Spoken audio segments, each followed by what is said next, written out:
कहानी की शुरुआत 5000 साल पहले दिखाते हुए होती है, जहाँ पे हम एक जालिम राजा को हुकूमत करते हुए देखते हैं। एक वो भी वक्त था जब ये शहर आजाद हुआ करता था, लेकिन अब इस जालिम राजा ने यहाँ के लोगों को अपना गुलाम बना लिया है। ये राजा यहाँ के सभी लोगों से जमीन की खुदवाई करवा रहा होता है। असल में इसको एक ऐसे मटेरियल की तलाश थी, एक ऐसी चीज की तलाश थी जो इसको जादुई ताकतें दे सकती थी, और इस वजह से ये पहले से ज्यादा ताकतवर हो जाता और इस शहर पे नहीं बल्कि पूरी दुनिया में ही हुकूमत कर सकता था। बेसिकली इस मटेरियल का नाम एटर्नियम है, जिसकी मदद से ये एक ऐसा ताज बना लेगा जिससे ये अपने अंदर सुपर हीरो वाली पावर्स को हासिल कर सकता है। यहाँ पे मामूल के मुताबिक मजदूर खुदाई कर रहे होते हैं और उसी दौरान एक मजदूर को वो एटर्नियम पत्थर मिल जाता है, जिसको वो जालिम राजा हासिल कर लेता है और बहुत जल्द ही अपना वो ताज भी बना लेता है, जिसको पहनने से उसे बहुत सी ताकतें मिलने वाली हैं। इसी बीच में हम एक छोटे लड़के को भी देखते हैं जो कि उस जालिम राजा के खिलाफ खड़ा हो जाता है। वो गाँव वालों को समझाता है कि हमें इस जुल्म से बचना चाहिए, हमें उसके आगे नहीं झुकना चाहिए। लेकिन जब जालिम राजा को पता चलता है कि ये तो मेरे खिलाफ खड़ा हो रहा है, तो वो उसे मारने का हुक्म दे देता है। और जैसे ही उसको मारा जा रहा होता है तो वो लड़का एकदम से गायब हो जाता है और एक ऐसी जगह पे आ जाता है जहाँ पे बहुत से देवता बैठे हुए थे। ये 6 गॉड्स या देवता इस बच्चे को कहते हैं कि तुमने हिम्मत की, हमें बहुत अच्छा लगा, इसलिए हम तुम्हें एक ऐसी पावर देने जा रहे हैं जिससे तुम एक लफ्ज शज़ाम बोलोगे तो तुम्हारे अंदर हम सब की पावर्स आ जाएंगी और तुम इतने ताकतवर बन जाओगे कि तुम आराम से उस जालिम राजा को हरा सकते हो। ये छोटा लड़का करता भी ऐसे है, वो शज़ाम बोलता है और बहुत ज्यादा पावरफुल बन जाता है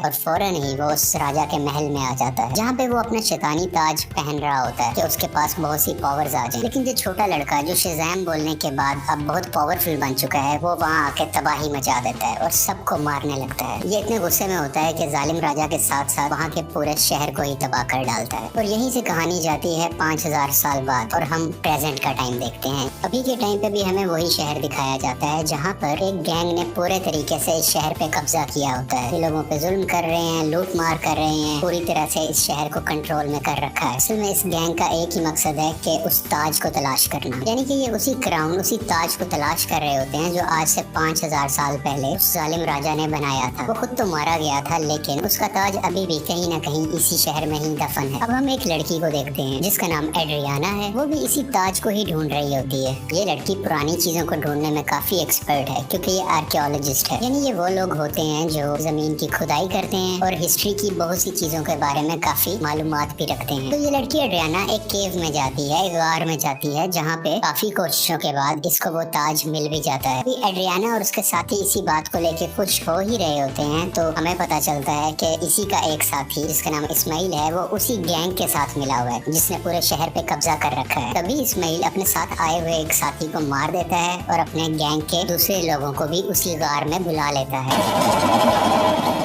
सब लोग इसकी तरफ गन पॉइंट करते हैं और उसे कहते हैं कि एड्रियाना हमें तुम वो ताज दे दो। तभी ये लड़की नीचे देखती है और वहाँ पे कुछ वर्ड्स लिखे होते हैं। जब ये उसे पढ़ती है तो इसके मुंह से निकल जाता है शज़ाम। ये लफ्ज बोलते ही वहाँ पे ब्लैक एडम आ जाता है और वहाँ पे आए हुए सब गुंडों को मारने लगता है। इतना मारता है कि वहाँ पे कोई भी नहीं बच पाता। जबकि रही बात इस्माइल की, जो गुंडों के साथ मिला हुआ था, वो वहाँ पे मरने का नाटक करता है, इसलिए उसकी जान जहाँ पे बच जाती है। क्योंकि एड्रियाना ने ब्लैक एडम को जिंदा किया होता है, दोबारा से जगाया होता है, वो उसको कुछ भी नहीं कहता। अभी ब्लैक एडम वहीं पर होता है कि गैंग के कुछ और लोग आ जाते हैं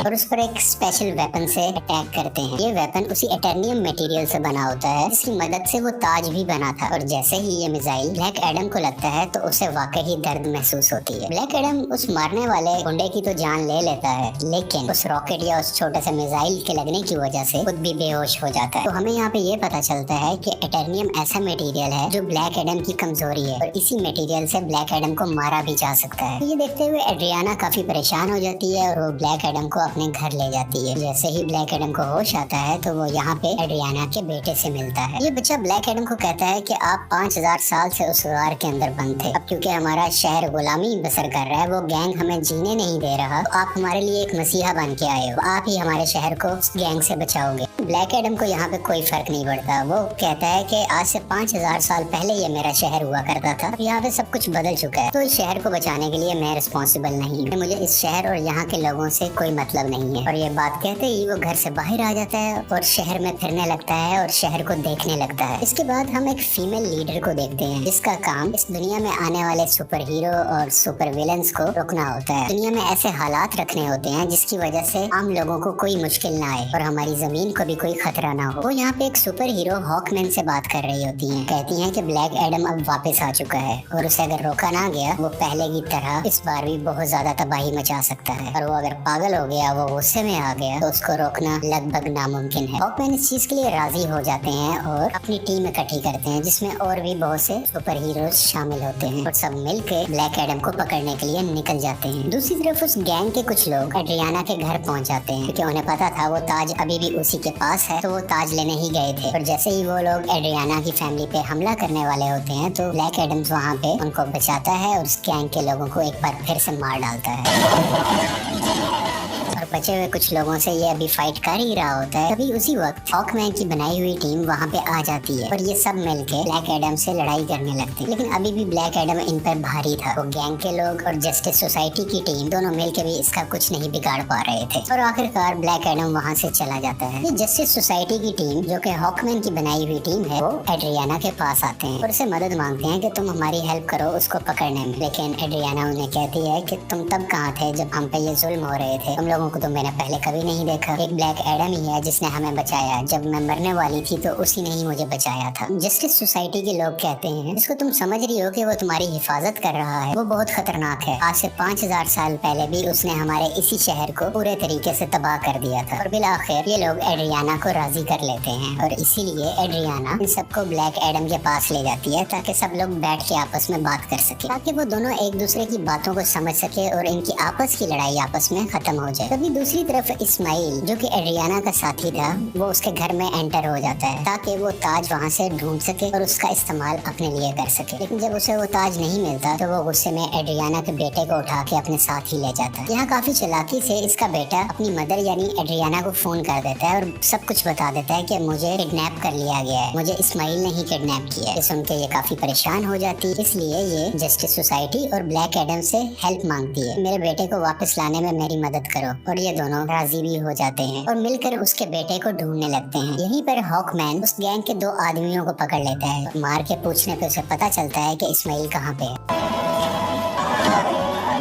इस्माइल ने उसके बेटे को एक खुफिया जगह में रखा है जो कि एक रेगिस्तान में है। और जब ये सब यानी ब्लैक एडम और जस्टिस सोसाइटी उस जगह पर पहुंचते हैं तो देखते हैं कि इस्माइल ने उसके बेटे पे गन पॉइंट की हुई है। और यहाँ पे इस्माइल एक राज बताता है कि वो गैंग जो पूरे शहर में तबाही मचा रहा है उसका लीडर मैं ही हूँ और ये सब गुंडे मेरे लिए ही काम करते हैं। इसलिए वो एड्रियाना को कहता है कि अगर तुम्हें अपने बेटे की जान बचानी है तो मुझे वो ताज दे दो। तो ये परेशान माँ उसको वो ताज दे देती है ताकि उसके बेटे की जान बच सके, लेकिन इसके बावजूद भी वो उस बच्चे पे गोली चला देता है। और जैसे ही ब्लैक एडम ये देखता है तो वो तेज स्पीड से उड़ता हुआ उसके आगे आकर उस बच्चे की जान बचा लेता है और यहाँ पे इस्माइल को अपनी लाइटनिंग से जला के मुकम्मल तरीके से खत्म कर डालता है। यहाँ पे ब्लैक एडम भी हॉकमैन से मिलता है और उसको एक बहुत बड़ा राज बताता है कि आज से 5000 साल पहले वो लड़का जिसने उस जालिम राजा के खिलाफ आवाज उठाई थी वो मैं नहीं था बल्कि वो मेरा बेटा था। और जब जालिम राजा मेरे बेटे को मार रहा था तो वो उसी वक्त वहीं से गायब हो गया था। इस चीज को देखते हुए जालिम राजा को बहुत गुस्सा आया क्योंकि अब वो मेरे बेटे को तो ढूंढ नहीं पा रहा था, तो उसने मुझे मेरे घर वालों को पकड़ लिया और हमें बहुत मारा पीटा। हमें इतने बुरे तरीके से मारा गया कि शायद कुछ जानवरों पे भी ऐसा सलूक नहीं करता। देखते ही देखते मेरी वाइफ वहीं पर मारी गई और मैं भी तकरीबन मरने ही वाला था, तभी मेरा बेटा मेरे पास वापस आ गया जिसके पास बहुत सी शक्तियां थी, बहुत सी पावर्स थी और उसने अपनी सारी पावर्स मुझे दे दी। यानी कि अब सारी पावर्स मेरे अंदर आ चुकी थी। अभी हम दोनों बात कर ही रहे थे तभी जालिम राजा के लोगों ने एक बार फिर से हम पे हमला कर दिया। वहाँ पे मैं तो बच गया क्योंकि मेरे पास बहुत सी पावर्स थी, लेकिन मेरा बेटा मेरी आंखों के सामने ही मारा गया। अपने बेटे को मरता हुआ देख के मैं आग बबूला हो गया, यानी मुझे बहुत गुस्सा आ गया और मैंने जालिम राजा और उसके लोगों को तो मार दिया, लेकिन वो पावर्स, वो शक्तियाँ मेरे काबू में नहीं रही। मैं उन्हें कंट्रोल ही नहीं कर सका और देखते ही देखते ये पूरा शहर मेरे ना चाहते हुए तबाह हो गया।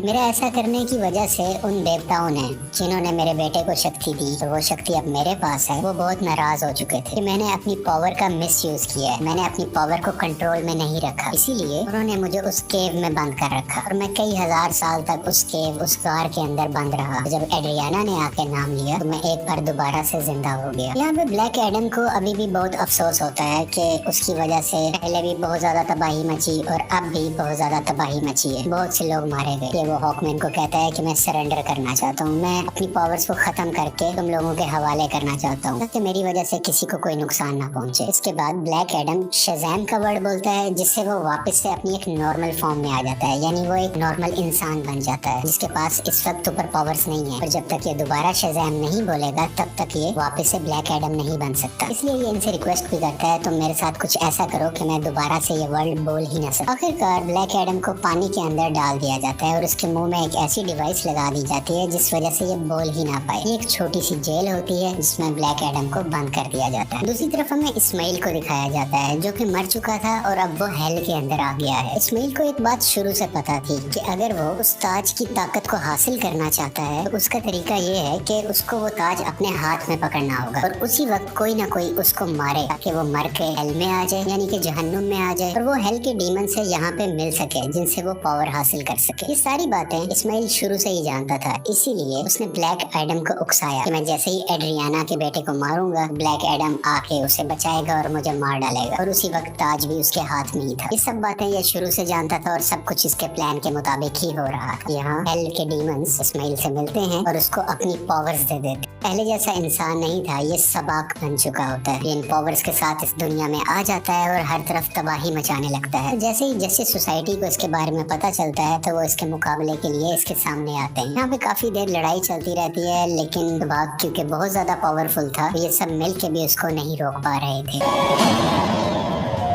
इसी जस्टिस सोसाइटी के एक और टीम मेंबर जिनका नाम डॉक्टर फेट है, वो अपनी मल्टीपल फॉर्म्स में आते हैं। मुख्तलिफ पावर्स का इस्तेमाल करते हुए सबाक को मारने की कोशिश करते हैं, लेकिन फिर भी कामयाब नहीं होते। और बहुत जल्द ये सब समझ जाते हैं कि सबाक को ब्लैक एडम के अलावा और कोई नहीं हरा सकता। इसलिए वो यहाँ पे टेलीपैथी के जरिए ब्लैक एडम से बात करने लगते हैं। उनको बताते हैं कि हमें तुम्हारी हेल्प की जरूरत है और ये लोग यहीं से उसकी काफी हेल्प भी करते हैं ताकि वो खुद को आजाद करवा सके। वहाँ से निकलते ही वहाँ के कुछ सोल्जर्स को मारता है, पानी से बाहर आता है और बाहर आते ही सीधा शज़ैम बोलता है, जिसकी वजह से उसको ब्लैक एडम्स की पावर मिल जाती है और बगैर वक्त ज़ाया किए सबाक के पास जाने लगता है। दूसरी तरफ जस्टिस सोसाइटी के लोग अभी भी सबाक से लड़ रहे होते हैं और इसी दौरान उनका एक साथी डॉक्टर फेट वहीं पर अपनी जान से हाथ धो बैठते हैं, यानी कि मारे जाते हैं। हॉकमैन भी काफी ज्यादा सबाक से लड़ रहे होते हैं, लेकिन इनकी कोशिशें कुछ ज्यादा कामयाब नहीं होती। लेकिन अच्छा तो तब होता है कि उसी वक्त वहाँ पे ब्लैक एडम भी आ जाता है और अब ब्लैक एडम और सबाक की काफी लड़ाई होती है। ये फाइट काफी टक्कर की थी, लेकिन वक्त के साथ ऐसा लग रहा था कि सिर्फ ब्लैक एडम ही है जो सबाक को हरा सकता है। और कुछ ही देर के बाद ब्लैक एडम सबाक के सर को पकड़ के उसके दो हिस्से कर डालता है और उसको मुकम्मल तरीके से फाड़ कर आखिरकार सबाक की जान ले लेता है। इसी वजह से सबाक की मौत हो जाती है और सब कुछ सुकून में आ जाता है, सब कुछ ठीक होने लगता है। शहर के लोग ब्लैक एडम को अपना मसीहा मानने लगते हैं। वो सब इस बात को मान लेते हैं कि ब्लैक एडम ने हमें और हमारे शहर को बचाया है। इसके बाद हम उसी लेडी को देखते हैं जिसने जस्टिस सोसाइटी की टीम को बनाया होता है ताकि वो ब्लैक एडम को रोक सके। वो यहाँ पे ब्लैक एडम को कहती है कि ठीक है, तुम्हें जो करना है वो करो, लेकिन तुम अपने इस शहर से ना निकलना। तुम इस शहर के लोगों के मसीहा बनो, उनका ख्याल रखो, गार्डियन बनो, मुझे उसे परवाह नहीं, लेकिन अपने इस शहर से तुमने नहीं निकलना, क्योंकि अगर तुम इस शहर से बाहर आए तो तुम्हारे लिए अच्छा नहीं होगा। यहाँ पे ब्लैक एडम बैठा उसको देखता है और कहता है कि मुझ पे कोई हुक्म नहीं चला सकता और उसका जब भी कुछ भी करने को दिल करेगा वो अपनी ही मर्जी करेगा। लेकिन तभी वो लेडी बोलती है, हाँ शायद तुम ठीक कह रहे हो, तुम्हें इस दुनिया में रहने वाला तो शायद कोई नहीं रोक सकता, लेकिन मैं किसी ऐसे को जानती हूँ जो हमारी दुनिया से नहीं है। और ब्लैक एडम को गुस्सा आता है और वो स्क्रीन को ही तोड़ देता है जिससे वो लेडी बात कर रही थी। स्क्रीन के टूटने से हर तरफ धुआं ही धुआं होने लगता है और तभी उस धुएं से बाहर आता है सुपरमैन और वो ब्लैक एडम को कहता है कि हमें शायद बैठ के बात करनी चाहिए। और यहाँ पे सुपरमैन के ये कहते ही इस मूवी